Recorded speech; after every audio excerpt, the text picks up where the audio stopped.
All right, let's talk about something that I think is on everybody's mind, especially for you educators and administrators there in Texas.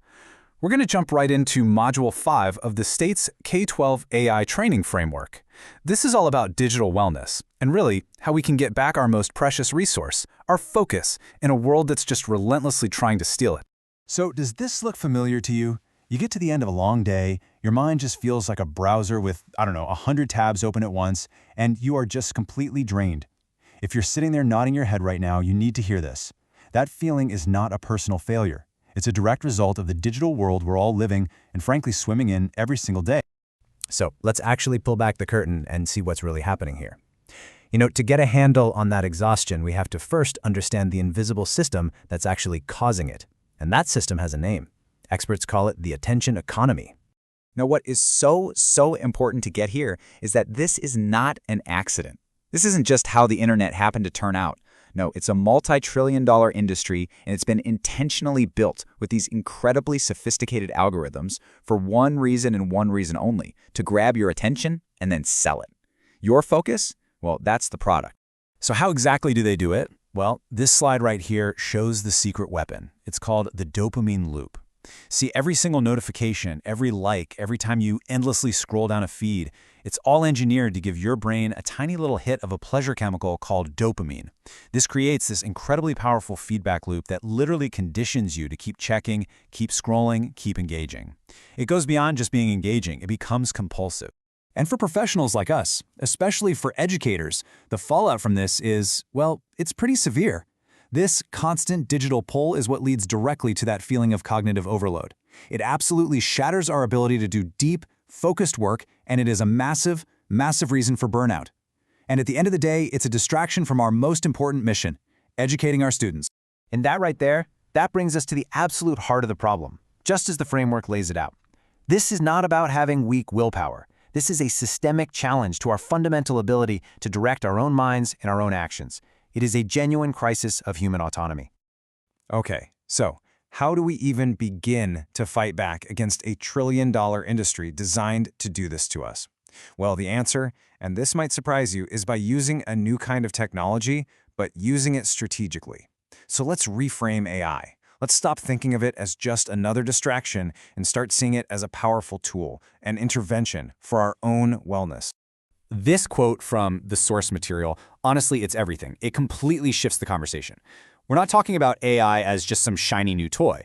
No, we're talking about using it as a deliberate, intentional strategy to get back our time, to restore our focus, and to reclaim our professional lives. And the central idea here is so simple, but so powerful. Automate to liberate. And let me be perfectly clear about this.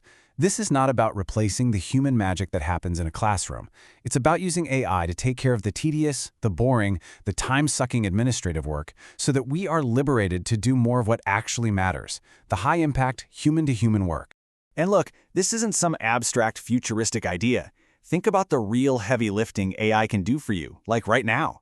Imagine getting a really solid first draft of a parent email in just a few seconds, or taking a 30-page district policy document and turning it into a one-page summary. Or what about generating a starting point for a rubric on a new assignment? Every single one of these things saves not just time, but your precious mental energy. Okay, so this brings us to the playbook. This is the practical roadmap, straight from the framework. This is the actionable 3-step plan to actually start building these habits of digital wellness and, take back control. And here they are, the 3 pillars. First, just like we talked about, automate to liberate. Use the tools to set yourself free. Second, you got to build some shields by establishing intentional boundaries. And third, you shift your entire mindset to reclaim your autonomy. Let's dig into step 2 for a second. I absolutely love this phrase, a shield for your cognitive space. Because in a world that is just filled with constant digital noise, you have to actively, intentionally protect your ability to think clearly. It's not just going to happen by accident. So what does a shield actually look like? Well, a physical boundary could be something as simple as making all department meetings a no-tech zone so you can have real conversations. And a temporal one, a time-based one, that might be even more important. That's committing to something like, I will not answer work emails after 6 p.m. to truly protect your personal time. And that leads us right into the final step, which, honestly, is the most transformative one. Reclaiming your autonomy is all about making a shift from being a passive consumer of technology to becoming an active, conscious decision-maker about how and when and why you use it. I mean, this chart right here says it all. The passive consumer is always just reacting, you know? They're caught in that dopamine loop we talked about earlier. But the professional steward, that's a whole different ballgame. They make conscious choices. They pick up their phone with a clear purpose in mind. They aren't just using the tech, they're modeling for everyone around them what an intentional relationship with it looks like. And really, this is the ultimate goal. Becoming a professional digital steward is so much more than just a personal productivity hack. It is a genuine act of leadership. You are modeling for your students, for your colleagues, what a healthy, what an empowered, and what a human-centered relationship with technology actually looks like in the 21st century. When you boil it all down, it really comes back to this one powerful idea. The technology has to work for us. It should serve our mission, and it should serve our values.